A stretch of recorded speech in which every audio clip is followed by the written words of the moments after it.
Okay students, last time हमने measurement of very large distance discuss किया था, जिसमें हमने पैरेलैक्स मेथड स्टडी किया था। ओके जिसमें parallax, using the parallax method we are finding the distance between two planets और टू स्टार्स और between the planets and star. मतलब we can find the very large distance and also we can find out the diameter of the planets or star using the parallax method। तो ये बात हुई कि बहुत बड़े distance है, लार्ज डिस्टेंस है, तो ये लार्ज डिस्टेंस को हम कैसे कैलकुलेट कर सकते हैं। अब हम आगे बात करेंगे measurement of very small distances. मतलब जैसे कि लार्ज डिस्टेंस हमको मेजर करने होते हैं, वैसे ही हम स्मॉल डिस्टेंस को भी हमें हमारी लाइफ में मेजर करने होते हैं। In a physics we are deal with the very small distance also. तो हमें स्मॉल डिस्टेंस को भी मेजर करना होता है। तो measurement of very small distances like size of molecules. जो मॉलिक्यूल्स होते हैं, मॉलिक्यूल्स मतलब कि जो मैटर है, मैटर का स्मॉलेस्ट पार्टिकल अगर हम बात करें, मैटर कंसिस्ट ऑफ मॉलिक्यूल्स। वो किससे बने हुए हैं? मॉलिक्यूल से बने हैं। अब जब हमें ये मॉलिक्यूल की साइज को मेजर करना होता है, at that time we can use the some special method. कुछ स्पेशल मेथड को हम और स्पेशल इंस्ट्रूमेंट को हम यहाँ पे यूज करते हैं। अब ये जो स्मॉल मॉलिक्यूल्स है, means to measure a very small size like that of a molecule. तो ये मॉलिक्यूल की साइज क्या होती है बेटा? तो that is near to the 10⁻⁸ metre to 10⁻⁻10 metre. We have to adopt a special method. और ये जो स्मॉलेस्ट डिस्टेंस है, ये स्मॉलेस्ट डिस्टेंस को मेजर करने के लिए हमको यहाँ पे स्पेशल मेथड को यूज़ करना पड़ता है। तो ये स्पेशल मेथड क्या है, तो वो हम यहाँ पे डिस्कस करेंगे कि कैसे हम ये मॉलिक्यूलर साइज को मेज़र कर सकते हैं। अब यहाँ पे अगर हम बात करें तो ये जो स्मॉल डिस्टेंस है, ये स्मॉल डिस्टेंस हम जो हमने आगे देखा था माइक्रोमीटर स्क्रू गेज। तो माइक्रोमीटर स्क्रू गेज कितना स्मॉलेस्ट मेजरमेंट कर सकता है? तो 10⁻⁵ मीटर। मतलब कितना स्मॉल मेजर कर सकता है? 10⁻⁵ मीटर।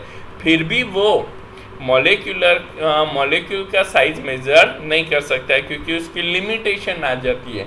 10⁻⁵ मीटर पे उसकी क्या आ गई? लिमिटेशन आ गई। इससे छोटा मेजरमेंट हम माइक्रोमीटर स्क्रू गेज से नहीं कर सकते। तो हम यहाँ पे ये इसकी क्या होगी? लिमिटेशंस हो गई। इवन अ माइक्रोस्कोप जो हम बायोलॉजी लेबोरेटरीज में यूज़ करते हैं, बायोलॉजिकल लेबोरेटरीज में जो आप माइक्रोस्कोप यूज़ करते हो, उस माइक्रोस्कोप की भी क्या है? सर्टेन लिमिटेशंस है, जिसको यूज़ करके भी हम यहाँ पे ये मॉलिक्यूल की साइज़ को मेज़र नहीं कर सकते। इससे आगे अगर हम बात करें तो जो माइक्रोस्कोप है, माइक्रोस्कोप से भी हाई रिजोल्यूशन से अगर कोई मेजर करता है, वो है ऑप्टिकल माइक्रोस्कोप। तो यूजिंग द ऑप्टिकल माइक्रोस्कोप हम यहाँ पे कितना मेजर कर सकते हैं? ये जो ऑप्टिकल माइक्रोस्कोप है, ये ऑप्टिकल माइक्रोस्कोप भी कितनी मेजरमेंट कर सकते हैं? तो पहले तो अगर हम समझ लें कि ये ऑप्टिकल माइक्रोस्कोप क्या है, तो in optical microscope we are use the visible light to look at the system under investigation. तो इन ऑप्टिकल माइक्रोस्कोप यहाँ पे क्या यूज होता है? तो visible light as a medium use होता है, और उस विजिबल लाइट को एज अ मीडियम यूज करके हम स्मॉलेस्ट मेजरमेंट है उसको हाई रिजोल्यूशन पे मेजर कर सकते हैं। अब यहाँ पे हमको पता है बेटा कि ये लाइट क्या है? तो light is behave as a wave की तरह ये बिहेव करता है। तो जिसकी वजह से हम ऑप्टिकल माइक्रोस्कोप में इसका जो रिजोल्यूशन होता है, ऑप्टिकल माइक्रोस्कोप का जो रिजोल्यूशन होता है, वो रिजोल्यूशन कितना होता है? तो that is the wavelength of light. मतलब यूजिंग द ऑप्टिकल माइक्रोस्कोप हम वेवलेंथ ऑफ लाइट जितनी रिजोल्यूशन से यहाँ पे मेजरमेंट कर सकते हैं। तो फॉर द विजिबल लाइट, ये जो वेवलेंथ की रेंज है, ये वेवलेंथ की रेंज कितनी होती है? तो विजिबल लाइट की वेवलेंथ की रेंज हमको 4000 एमस्ट्रॉन्ग टू 7000 एमस्ट्रॉन्ग मिलती है। अब यहाँ पे ये एमस्ट्रॉन्ग एक नया यूनिट आपका आया है। तो एमस्ट्रॉन्ग क्या होता है बेटा? तो 1 एंगस्ट्रॉम इक्वल्स टू 10⁻⁻10 मीटर। कितना होता है? 1 एंगस्ट्रॉम इक्वल्स टू 10⁻⁻10 मीटर जितना मेजरमेंट। मतलब हम यहाँ पे 4000 एमस्ट्रॉन्ग टू 7000 एमस्ट्रॉन्ग को यूज करके यहाँ पे इन ऑप्टिकल माइक्रोस्कोप इतना स्मॉल मेजरमेंट हम यहाँ पे कर सकते हैं। तो hence an optical microscope can not resolve particles with size smaller than this. मतलब 4000 एमस्ट्रॉन्ग से 7000 एमस्ट्रॉन्ग की से भी छोटी साइज का अगर कोई पार्टिकल है तो उसको हम ऑप्टिकल माइक्रोस्कोप से रिसॉल्व नहीं कर सकते। तो जबकि हमारे मॉलिक्यूल की साइज तो क्या है? 10⁻8 मीटर टू 10⁻10 मीटर। मतलब कि हम यहाँ पे using the optical microscope we can not resolve the size of molecules. हम मॉलिक्यूल की साइज को हम इधर मेजर नहीं कर सकते यूजिंग द ऑप्टिकल माइक्रोस्कोप। तो ये इसकी क्या है? लिमिटेशंस है कि इतनी ही रिजोल्यूशन, इतनी ही रेंज तक ये मेजर कर सकते हैं। इससे स्मॉल रेंज के पार्टिकल्स को ये मेजर नहीं कर सकते हैं। तो फिर और हम आगे क्या मेथड यूज करते हैं? तो इंस्टेड ऑफ विजिबल लाइट, मतलब ऑप्टिकल माइक्रोस्कोप तो इतना स्मॉल रिजोल्यूशन मेजर नहीं कर सकते। तो instead of visible light we can use an electron beam. Electron beam को हम यूज करते हैं। Electron beams can be focus by properly design electric and magnetic field. तो ये जो इलेक्ट्रॉन बीम है, इलेक्ट्रॉन बीम मतलब विजिबल लाइट की जगह पे हम इलेक्ट्रॉन बीम को यूज करके यहाँ पे इलेक्ट्रॉन माइक्रोस्कोप में, ये कौन सा इंस्ट्रूमेंट है? Electron microscope. और ये इलेक्ट्रॉन माइक्रोस्कोप में यहाँ पे हम इलेक्ट्रिक और मैग्नेटिक फील्ड को यूज करते हैं और यहाँ पे इसको जो हमारा पार्टिकल है उस पार्टिकल का रिजोल्यूशन या उसकी साइज हम मेजर कर सकते हैं। तो यहाँ पे the resolution of such an electron microscope is limited finally by the fact that electron can also behave as a waves।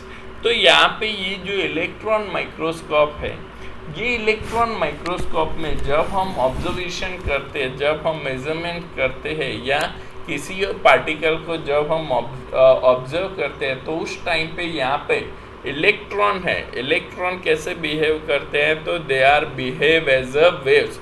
जैसे ऑप्टिकल इंस्ट्रूमेंट में light is behave as a wave, same as यहाँ पे भी electron क्या होते हैं? तो it behave as a waves, waves की तरह ये बिहेव करते हैं। तो यहाँ पे भी यूजिंग द इलेक्ट्रॉन माइक्रोस्कोप इसके कितना रिजोल्यूशन तक हम मेजरमेंट कर सकते हैं? तो the wavelength of an electron can be as small as a fraction of an angstrom. Electron जो वेव की तरह बिहेव करता है तो इसकी जो वेवलेंथ है, ये वेवलेंथ हमको क्या मिलेगी? तो it is the fraction of angstrom. ये कितनी मिल रही है? Fraction of angstrom such as electron microscopes with a resolution of 0.6 angstrom. ये कितना मेजरमेंट कर सकता है बेटा? तो ये अप टू 0.6 एंगस्ट्रॉम तक मेजर कर सकते हैं। वहाँ पे ऑप्टिकल इंस्ट्रूमेंट था, ऑप्टिकल इंस्ट्रूमेंट कितना मेजर कर सकता था? 4000 एंगस्ट्रॉम टू 7000 एंगस्ट्रॉम। इससे भी हाई रिजोल्यूशन किस में मेजर्ड होता है? तो यूजिंग द इलेक्ट्रॉन माइक्रोस्कोप हम 0.6 एंगस्ट्रॉम तक इसका मेजरमेंट कर सकते। तो ये दोनों रेंज आपको यहाँ पे ध्यान में रखनी है, ऑप्टिकल माइक्रोस्कोप की और इलेक्ट्रॉन माइक्रोस्कोप की रेंज आपको ध्यान में रखनी है। और दूसरा ये जो इलेक्ट्रॉन माइक्रोस्कोप है, इसमें इलेक्ट्रॉन कैसे बिहेव करता है, तो it behave as a waves. ये चीज़ आपको ध्यान में रखनी है, ये वेव्स की तरह कैसे बिहेव करता है, इसके पीछे क्या चीज़ है, वो सब हम आगे आप 12th के फिजिक्स में ये डिटेल में पढ़ोगे। अभी आपको सिर्फ इतना ध्यान में रखना है कि in electron microscope electron is behave as a waves. तो ये हमने यहाँ पे दो इंस्ट्रूमेंट डिस्कस किए, optical microscope and electron microscope. अब इससे आगे अगर हम देखें तो they can not almost resolve atoms and molecules in a material. In recent times tunnelling microscopy has been developed in which again the limit of resolution is better than an angstrom. तो यहाँ पे ये जो दो method है, इससे हम almost इसका जो एटॉम्स और मॉलिक्यूल्स है इसको हम रिसॉल्व नहीं कर सकते, मतलब इसका साइज हम यहाँ पे मेजर नहीं कर सकते। इसके बाद रिसेंट टाइम में अभी जो रिसर्च हो रहे हैं और उसमें ये लोग टनलिंग माइक्रोस्कोप को यूज़ करते हैं। Tunnelling microscope is another method और अनदर इंस्ट्रूमेंट यूजिंग विच इसको यूज़ करके अभी इसको एंगस्ट्रॉम से भी बेटर रिजोल्यूशन पे हम इधर मेजरमेंट कर सकते हैं।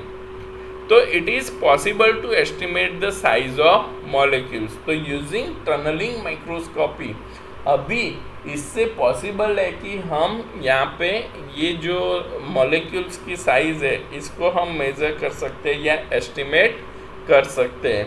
तो जनरली आपको ये भी ध्यान में रखना है, tunnelling microscopy is used to measure the size of molecules. कौन यूज होता है? टनलिंग माइक्रोस्कोपी यूज होता है, जिससे हम इसको मेजर कर सकते हैं।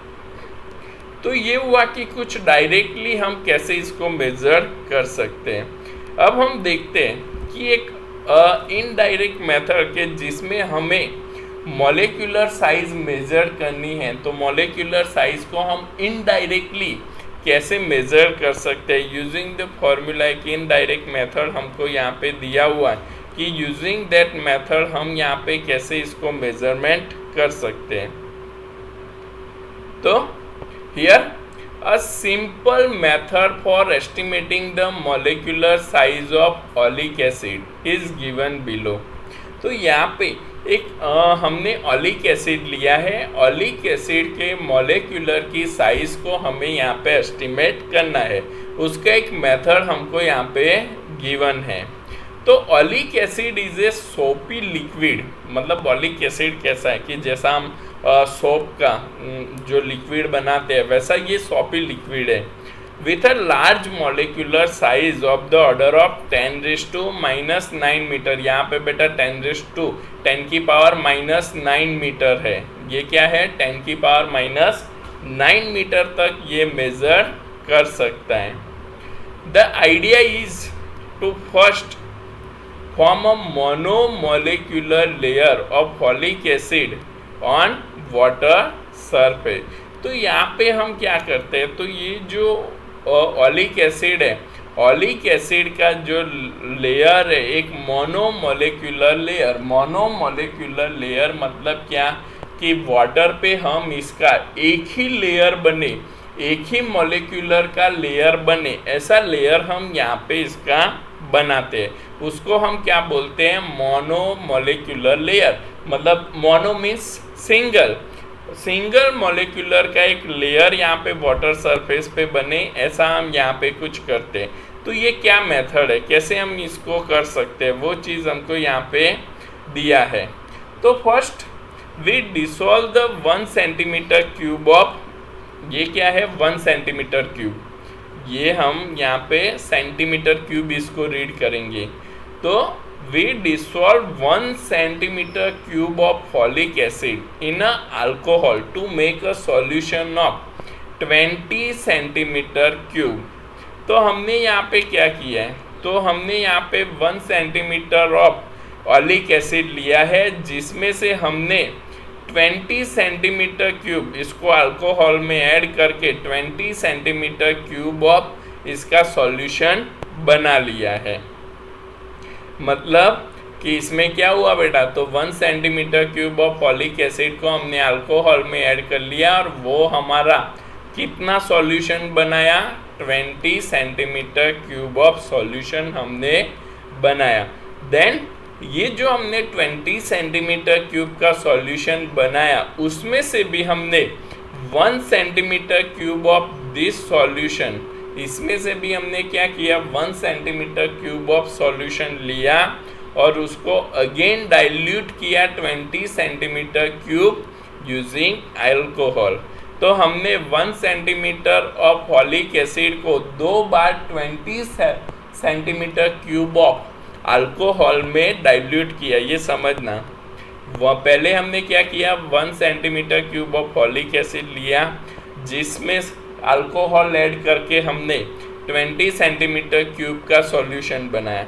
देन उसमें से भी हमने जो 20 सेंटीमीटर क्यूब का सॉल्यूशन बना, उसमें से भी हमने क्या किया, तो 1 सेंटीमीटर क्यूब का सॉल्यूशन लिया और अगेन उसको 20 सेंटीमीटर क्यूब के अल्कोहल में ऐड करके सॉल्यूशन बनाया। तो यहाँ पे हमने 2 बार 20 सेंटीमीटर क्यूब का सॉल्यूशन बनाया। So the concentration of the solution is equals to, तो यहाँ पे ये जो कॉन्सेंट्रेशन हमको मिला, ये कॉन्सेंट्रेशन क्या होगा, तो 1/20/20, 1 डिवाइड बाई 20/20 सेंटीमीटर क्यूब, ये क्या मिला, तो ये यहाँ पे क्या है, 1 divide by 20/20 centimetre cube of folic acid per centimetre cube of solution. मतलब कि यहाँ पे 1/20/20 सेंटीमीटर क्यूब के सॉल्यूशन में हमको ऑलिक एसिड, जो ऑलिक एसिड है पर सेंटीमीटर क्यूब कितना मिलेगा उसका वॉल्यूम, तो उसका वॉल्यूम हमको इतना मिलेगा, इतने मॉलिक्यूल्स का सॉल्यूशन उसमें ऑलिक एसिड का हमको मिलेगा। इसका मीनिंग ये होता है। ये क्या है, अगेन समझो कि ये 1/20/20 centimetre cube of folic acid per centimetre cube of solution है। मतलब कि 1 डिवाइड बाई 400 सेंटीमीटर क्यूब में तो इतना हमारा oleic acid per centimetre cube of solution हमको मिलता है। अब हम क्या करते हैं, now we lightly sprinkle some lycopodium powder on the surface of water. हम यहाँ पे वाटर लेते हैं और वाटर की सरफेस पे हमने लाइकोपोडियम पाउडर को स्प्रिंकल किया है, and we put 1 drop of this solution in the water. और जो हमने ये जो सॉल्यूशन यहाँ पे बनाया है, उस सॉल्यूशन का 1 ड्रॉप हम यहाँ पे वाटर पे पुट करते हैं। The oleic acid drop spreads into a thin, large and roughly circular film of molecular। तो यहाँ पे ऑलिक एसिड ड्रॉप्स क्या करते हैं, तो ऑलिक एसिड ड्रॉप्स स्प्रेड हो जाते हैं into a thin, large and रफली circular film of molecular thickness on water surface. तो यहाँ पे ऑलिक एसिड का एक सर्कुलर, हमें यहाँ पे रफली सर्कुलर एक फिल्म जैसा मिलता है। जैसे कि इसमें क्या होता है, वाटर में सपोज हम कुछ ऑयल है, ऑयल के ड्रॉप्स डालते हैं, तो वो जो ऑयल के ड्रॉप्स वहाँ पे, या वहाँ पे अगर हम पेट्रोल या ऐसा कुछ डाल देते हैं, तो वो जो एक फिल्म जैसा बना देते हैं ऊपर, वो सरफेस पे, वाटर के सरफेस पे आ जाते हैं। वैसे ही यहाँ पे ये जो सॉल्यूशन का यहाँ पे क्या बन जाता है, एक लेयर बन जाता है, थिन, लार्ज एंड रफली सर्कुलर फिल्म का एक लेयर यहाँ पे बन जाता है of molecular thickness on water surface. और इसकी थिकनेस कितनी रहती है, तो ये जो सॉल्यूशन का यहाँ पे लेयर बना, उसकी थिकनेस इतनी रहेगी जितनी साइज ऑफ वन मॉलिक्यूल है, इसकी थिकनेस कितनी रहेगी, size of one molecular. Means कि अगर हम इसकी थिकनेस मेजर कर ले तो हमको ये जो ओलिक एसिड है, ओलिक एसिड के मॉलिक्यूलर की थिकनेस हमको यहाँ पे मिल जाएगी। Then we quickly measure the diameter of the thin film to get its area A.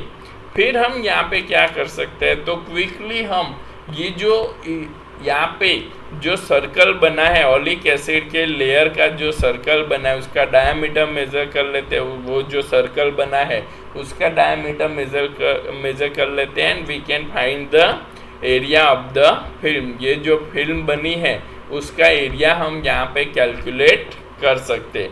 अब हमको बेटा क्या हुआ, तो यहाँ पे जो फिल्म बनी उसका एरिया मिल गया और ये जो लेयर बना है उसकी थिकनेस कितनी है, तो मॉलिक्यूलर साइज जितनी थिकनेस है। तो suppose we have drop and drops in the water. Suppose हम यहाँ पे एज्यूम करते हैं कि हमने ये जो वाटर में ये जो सॉल्यूशन था, सॉल्यूशन के कितने ड्रॉप्स हमने यहाँ पे ड्रॉप प्लेस किए हैं, तो we can place the n drops in the water. Initially we determine the approximate volume of each drop. तो initially हम यहाँ पे approximate volume of each drop consider कर लेते हैं। तो हम यहाँ पे इसको किसी ट्यूब में लेके इसका ड्रॉप का वॉल्यूम हम मेज़र कर लेते हैं। तो वो वॉल्यूम हम क्या लेते हैं यहाँ पे, we can approximate it as a v centimetre cube. कितना वॉल्यूम हम इसका कंसिडर कर रहे हैं, v सेंटीमीटर क्यूब जितना वॉल्यूम हम यहाँ पे ले रहे हैं। तो नाउ ये किसका वॉल्यूम हुआ, वन ड्रॉप का। ये किसका, v सेंटीमीटर क्यूब किसका वॉल्यूम हुआ कि वन ड्रॉप ऑफ सॉल्यूशन जो हम वाटर में यहाँ पे ड्रॉप कर रहे हैं उसका हमको यहाँ पे ये वॉल्यूम मिला। Now the volume of n drops of solution. अब यहाँ पे हमने तो कितने ड्रॉप्स प्लेस किए, n ड्रॉप प्लेस किए, तो n ड्रॉप्स का वॉल्यूम कितना हुआ, तो n into V centimetre cube, तो n number of drops into volume of one drops, तो वो हमको टोटल वॉल्यूम मिल जाएगा। Now the volume of oleic acid in this solution. तो हमने यहाँ पे ये क्या मिला हमको, तो ये मिल गया हमको वॉल्यूम ऑफ टोटल लिक्विड, जिसमें वॉल्यूम ऑफ ओलिक एसिड की अगर हम बात करें तो इसमें कितना वॉल्यूम ऑफ ओलिक एसिड होगा, जिसको यहाँ पे amount of oleic acid in this solution लिखा है, बट ये एक्चुअल में क्या है, volume of oleic acid in this solution. तो हमने कितने ड्रॉप कितना वॉल्यूम लिया है, टोटल n ड्रॉप है और एक ड्रॉप का वॉल्यूम v है। जबकि आगे हमने मेज़र किया था कि ये जो सॉल्यूशन है, ये सॉल्यूशन में ओलिक एसिड का कितना रेशियो है, तो oleic acid is 1/20/20 centimetre cube. कितना अमाउंट ऑफ ओलिक एसिड है सॉल्यूशन में, तो 1/20/20 पर सेंटीमीटर क्यूब। तो total number of volume of drops into amount of या into volume of oleic acid in a solution. तो volume of oleic acid in a solution क्या है, 1/20/20 और कितना ड्रॉप्स का वॉल्यूम कितना है वो हमने यहाँ पे ले लिया n इंटू वॉल्यूम v। तो हमको यहाँ पे amount of oleic acid in this solution total हमको यहाँ पे मिल जाएगा। ये क्या हुआ, तो total volume of oleic acid in a solution कि कितना हमने ये जो थिन यहाँ पे जो थिन एरिया हमको मिला है वाटर सरफेस पे, जो हमको थिन सर्कल जो मिला है उस सर्कल में कितने अमाउंट में कितने वॉल्यूम में ओलिक एसिड वहाँ पे है। तो this solution of oleic acid spread very fast on the surface of water and forms a very thin layer of thickness t। तो ये जो सॉल्यूशन है वाटर सरफेस पे क्या होता है, स्प्रेड हो जाता है और ये स्प्रेड होके एक thin layer of thickness T बना लेता है, टी थिकनेस का एक थिन लेयर यहाँ पे बना लेता है। If this spreads to form a film of area A, अब यहाँ पे ये जो स्प्रेड हुआ, ये स्प्रेड होके इसका जो एरिया हमको निकल के आ रहा है वो एरिया कितना मिल रहा है हमको, तो ये एरिया हमको ए सेंटीमीटर स्क्वायर मिल रहा है। अगर हमको इसका एरिया मिल गया, टोटल इसका जो सॉल्यूशन है उसमें ऑलिक एसिड का जो वॉल्यूम है वो हमको मिल गया, तो उस पे से हम यहाँ पे क्या ले सकते हैं, तो हम यहाँ पे जो थिकनेस है, thickness equals to T equals to volume of the film divide by the area of the film. तो ये जो ऑलिक एसिड का जो फिल्म यहाँ पे बना है उसका वॉल्यूम कितना है, तो उसका वॉल्यूम तो अभी हमने यहाँ पे ले लिया, N number of molecule number of drops into volume of one drops into जो हमने ऑलिक एसिड के कॉन्सेंट्रेशन का वॉल्यूम है 1/20/20 सेंटीमीटर क्यूब, तो वो क्या हो गया, वॉल्यूम ऑफ द फिल्म, वो total volume of the oleic acid film हमको मिल गया। और बाद में हमने जब ये स्प्रेड होता है तो उसका एरिया निकाल लिया फिल्म का, तो एरिया ऑफ द फिल्म, तो थिकनेस क्या होता है, वॉल्यूम बाय एरिया ले लेते हैं तो हमको उसका थिकनेस मिल जाएगा फिल्म का। वॉल्यूम बाय एरिया अगर हम ले लेते हैं तो हमको यहाँ पे क्या मिल जाएगा, थिकनेस ऑफ द फिल्म।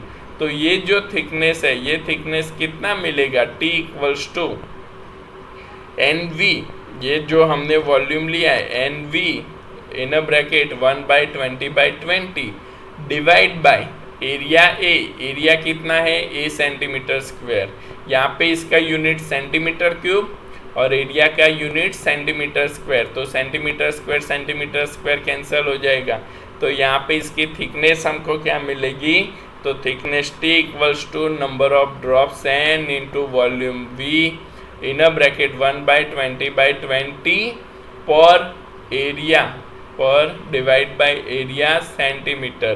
तो इससे हम इस फॉर्मूला को यूज़ करके, ये फॉर्मूला को यूज़ करके हम यहाँ पे ऑलिक एसिड के ड्रॉप की थिकनेस मेज़र कर सकते हैं, या ऑलिक एसिड का जो मॉलिक्यूल्स है वो मॉलिक्यूल्स के साइज हम यहाँ पे मेज़र कर सकते हैं। If we assume that the film has a monomolecular thickness, then this becomes the size or diameter of a molecule of folic acid. The value of this thickness comes out to be of the order of 10⁻⁹ metre. इसका value हमको कितना निकल के आता है, तो that is near to the 10⁻⁹ metre जितना volume इधर यहाँ पे हमको इसका जो साइज है वो साइज हमको यहाँ पे थिकनेस हमको मिलता है। तो using this indirect method of the oleic acid molecule size, हम यहाँ पे इसका साइज मेज़र कर सकते हैं। तो यहाँ पे ये थोड़ा मेथड है, ये थोड़ा कॉम्प्लिकेटेड मेथड है, बट डोंट वरी, ये आपको एज ए एग्ज़ाम में ऐसे मेथड लिखो ऐसा पूछा नहीं जाता है, बट हमको यहाँ पे ये क्या मेथड है वो हमारे अंडरस्टैंडिंग के लिए पता होना चाहिए कि भाई कैसे मॉलिक्यूलर साइज यहाँ पे मेज़र होता है। तो हम इसको यहाँ पे ऐसे स्मॉल साइज को भी मेज़र कर सकते हैं। तो हमने यहाँ पे मेज़रमेंट ऑफ लेंथ में लार्ज लेंथ भी मेज़र किया और स्मॉलेस्ट लेंथ भी हमने यहाँ पे मेज़र किया है। Means we can measure the smallest length 10⁻⁻10 metre तक का मेजरमेंट हम यहाँ पे कर सकते हैं। ओके, अभी तो लेटेस्ट टेक्नोलॉजी, लेटेस्ट सिस्टम्स है, तो इससे भी स्मॉल मेजरमेंट हम यहाँ पे कर सकते हैं, पर एज पर सिलेबस हमको यहाँ पे इतना दिया है, उस हिसाब से हम यहाँ पे ये मेथड्स अंडरस्टैंड करते हैं। तो ये हमारा हुआ measurement of very small distance like size of molecule. Okay,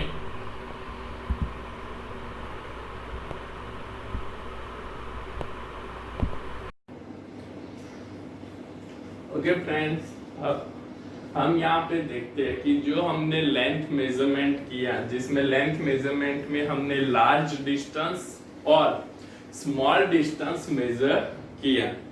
अब यहाँ पे ये जो लार्ज डिस्टेंस और स्मॉल डिस्टेंस जो हम लेते हैं, ये लार्ज डिस्टेंस और स्मॉल डिस्टेंस हमको यहाँ पे किस रेंज में हम मेजर कर सकते हैं, मतलब कि जो हमारे वर्ल्ड, हमारे अराउंड में जो वर्ल्ड है उसमें कितने डिस्टेंस हम यहाँ पे मेजर करते हैं, उसका कुछ हम यहाँ पे ओवरव्यू ले लेते हैं। क्योंकि ये डिस्टेंस और ये जो लेंथ है ये हमको पता होना जरूरी है कि जो हमें फ्यूचर में भी कहीं पे भी कैलकुलेशन में यूज करने हैं तो उस टाइम पे हम इनको यूज कर सकते हैं। तो यहाँ पे देखते हैं बेटा रेंज ऑफ द लेंथ, जिसमें फर्स्ट है हमारा 1 फर्मी। इसको क्या बोलते हैं? फर्मी। तो ये जो हमारा लेंथ है 1 फर्मी, वो कितना होता है मीटर में?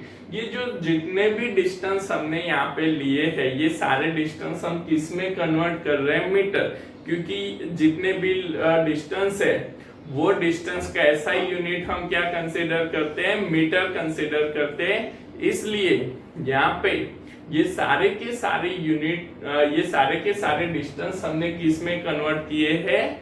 मीटर में कन्वर्ट किए हैं। तो नाउ 1 फर्मी इक्वल्स टू क्या होता है? तो 1 फर्मी इक्वल्स टू 10⁻⁻15 मीटर। कितना होता है? 10⁻⁻15 मीटर। देन आफ्टर 1 एंगस्ट्रॉम, ये 1 एंगस्ट्रॉम हम बहुत बार यूज करते हैं, तो बेटा आगे भी हमने यूज किया है स्मॉल डिस्टेंस मेजरमेंट में। तो ये जो 1 एंगस्ट्रॉम है, 1 एंगस्ट्रॉम मतलब हम कितना लेते हैं? तो 1 एंगस्ट्रॉम इक्वल्स टू 10⁻10 मीटर का मेजरमेंट हम यहाँ पे ले रहे हैं।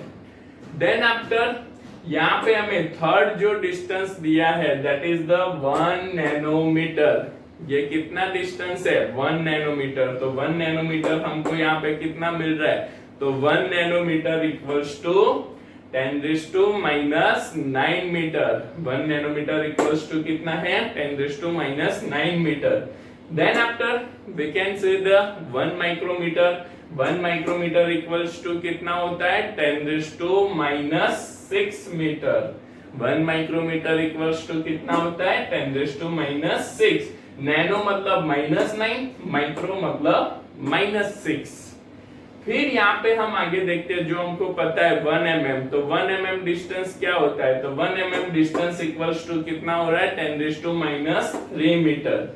1 mm डिस्टेंस हमको यहाँ पे क्या मिल रहा है? तो that is equals to 10⁻³ metre जितना डिस्टेंस हमको यहाँ पे मिलता है।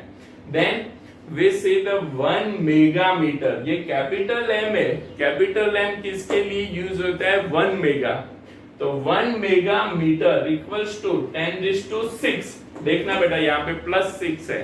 तो 1 मेगामीटर इक्वल्स टू 10⁶ मीटर जितना डिस्टेंस यहाँ पे होता है। देन आफ्टर एक नया यूनिट हम यहाँ पे देखने जा रहे हैं that is the 1 astronomical unit. मतलब लार्ज डिस्टेंस जहाँ पे भी हम मतलब प्लेनेट और उसके डिस्टेंस जब कैलकुलेट करते हैं तो वो डिस्टेंस हमें यहाँ पे डिफरेंट यूनिट्स में हम देखते हैं। तो वो जो लार्ज डिस्टेंस है, लार्ज डिस्टेंस में पहला यूनिट हम देखते हैं 1 एस्ट्रोनॉमिकल यूनिट। तो 1 एस्ट्रोनॉमिकल यूनिट डिस्टेंस कितना होता है? तो ये बेटा आपको ध्यान में भी रखना है। तो 1 astronomical unit equals to 1.496 into 10⁻11 metre जितना डिस्टेंस होता है। कितना डिस्टेंस होता है?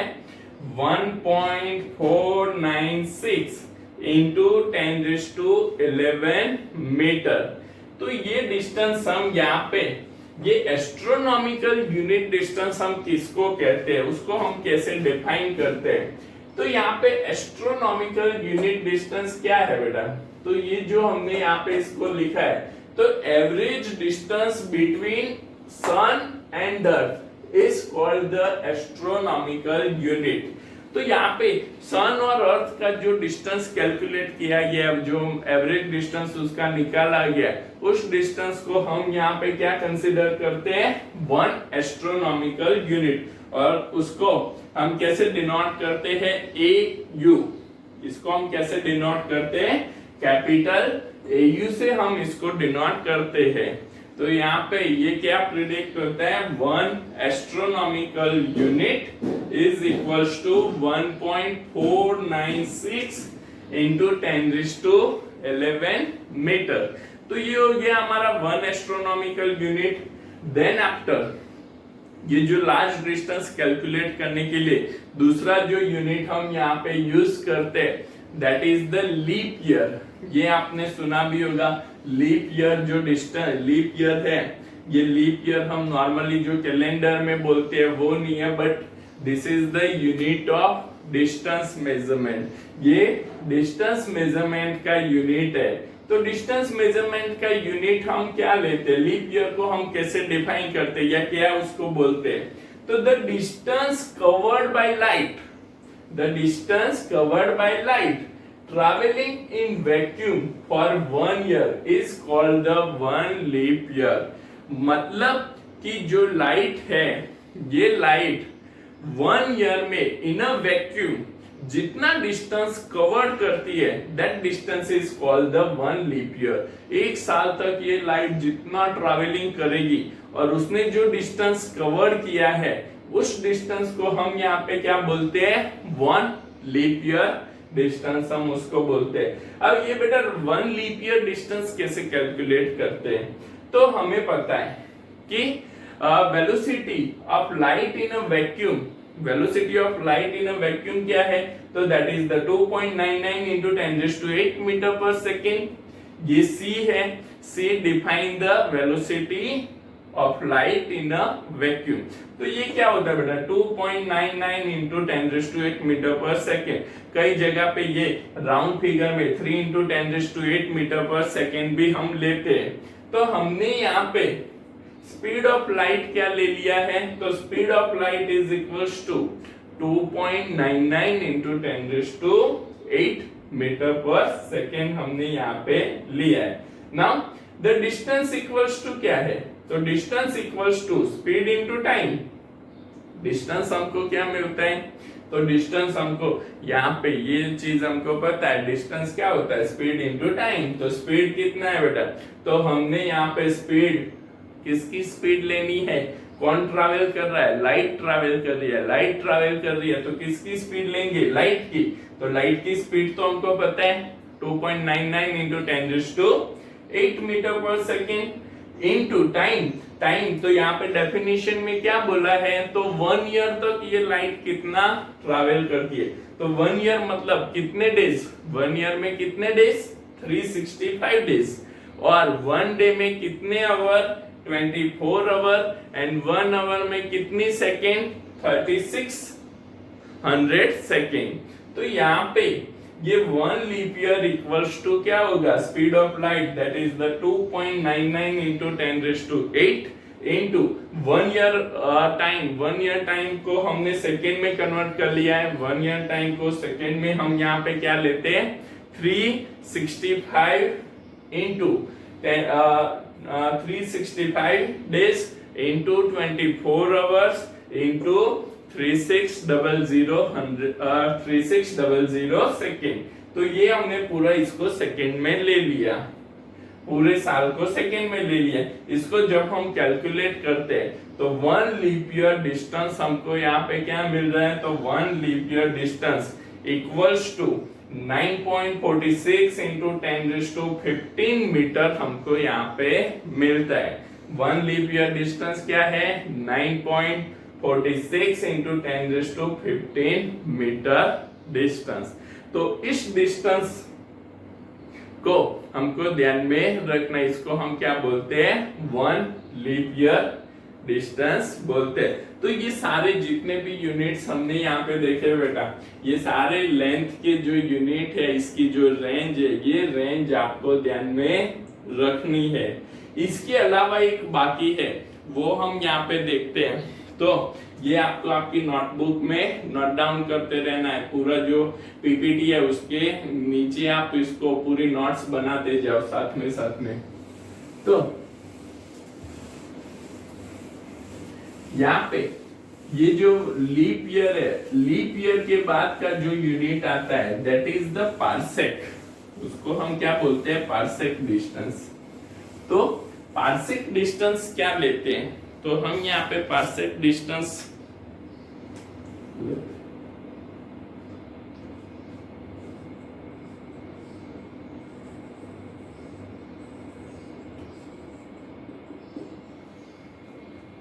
तो पार्सेक को हम क्या कहते हैं, तो the arc of one astronomical unit covered a 1 second of angle, that distance is called the 1 parsec. So the arc of one astronomical unit covered an angle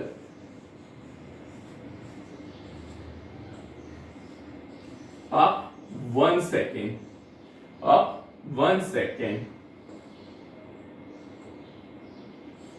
that distance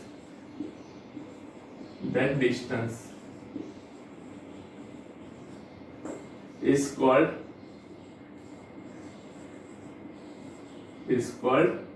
1 parsec or parsec is called 1 parsec। इसको हम क्या बोलते हैं, 1 parsec बोलते हैं।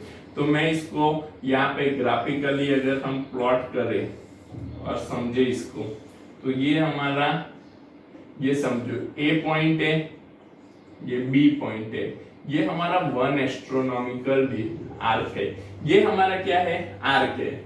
Okay, ये 1 astronomical arc है, ये जो एंगल है, ये एंगल हमारा थीटा है, मतलब कितना, तो ये 1 सेकेंड, कितना है, 1 सेकेंड जितना एंगल है। तो ये जो डिस्टेंस हमको मिलता है that is called the 1 parsec. इसको हम क्या बोलते हैं, ये डिस्टेंस को 1 पार्सेक बोलते हैं। तो बेटा यहाँ पे हम 1 पार्सेक को कैसे कैलकुलेट कर सकते हैं, तो यहाँ पे देखो आपको प्लेन एंगल याद है, प्लेन एंगल क्या है, theta equals to arc by radius, theta equals to क्या है, आर्क बाय रेडियस। तो plane from the definition theta equals to arc by radius. तो यहाँ पे थीटा आर्क कितना है, 1 astronomical unit, 1 astronomical unit, radius क्या है, 1 पार्सेक। हमको निकालना क्या है, 1 पार्सेक निकालना है। तो 1 पार्सेक हम यहाँ पे लेते हैं, तो 1 parsec equals to, 1 parsec equals to क्या होगा, तो 1 parsec equals to 1 angstrom unit by angle theta, 1 angstrom unit, ये 1 पार्सेक को सब्जेक्ट कर लिया, थीटा डिनोमिनेटर में आ गया। अब यहाँ पे देखो बेटा, तो ये 1 angstrom unit divide by angle theta क्या है, कितना दिया है, 1 सेकेंड दिया है। तो अब 1 एस्ट्रोनॉमिकल यूनिट डिस्टेंस तो हमको पता है 1.496 into 10⁻11 डिवाइड बाय 1 सेकेंड क्या होता है, तो 1 second equals to 4.85। 1 second equals to हम क्या लेते हैं, 4.85 into 10⁻6। इलिस्ट्रेशन 1 मैंने पहला जो न्यूमेरिकल आपको करवाया था वो याद करो। 1 सेकेंड हमने क्या लिया था, 4.85 into 10⁻6 हमने वहां पे निकाला था, तो वही है 4.85 into 10⁻6। जब हम इसको सॉल्व करते हैं तो 1 पार्सेक डिस्टेंस हमको कितना मिलता है, तो जब हम इसको सॉल्व करते हैं बेटा, तो 1 पार्सेक डिस्टेंस हमारा यहाँ पे आता है 3.08 इंटू 10⁻16 मीटर कितना आता है 3.08 इंटू 10⁻16 मीटर कैलकुलेट होके आता है। तो ये हो गया हमारा 1 पार्सेक डिस्टेंस। ये आपको टेक्स्ट बुक में दिया नहीं है, तो ये चीज आपको सारे डिस्टेंस है वो सारे डिस्टेंस आपको ध्यान में रखने हैं। ओके, तो हमारा यहाँ पे 1 astronomical unit, 1 leap year and 1 parsec distance आपको बहुत अच्छे से ध्यान में रखना है जो आपको कैलकुलेट करना है। तो यहाँ पे ये हो गया हमारा जो डिस्टेंस है, ये डिस्टेंस हमारा पूरा यहाँ पे कवर हो गया। मैंने 2 न्यूमेरिकल आपको सॉल्व करने के लिए दिए थे, इसके बाद दूसरे में 2 न्यूमेरिकल और आपको सॉल्व करने के लिए आज दे दूंगा, जिसमें आपको वो सॉल्व करके रखने, मैं उसका सॉल्यूशन भी बाद में आपको दे दूंगा। तो ये हो गया हमारा मेजरमेंट ऑफ लेंथ और measurement of distance. Okay, next topic में हम देखेंगे मास मेजरमेंट। तो ये आपको आपकी नोटबुक में नोट डाउन करना है, और जो न्यूमेरिकल मैंने आपको सेल्फ प्रैक्टिस के लिए दिए हैं वो भी आपको वहां पे नोट डाउन करने हैं।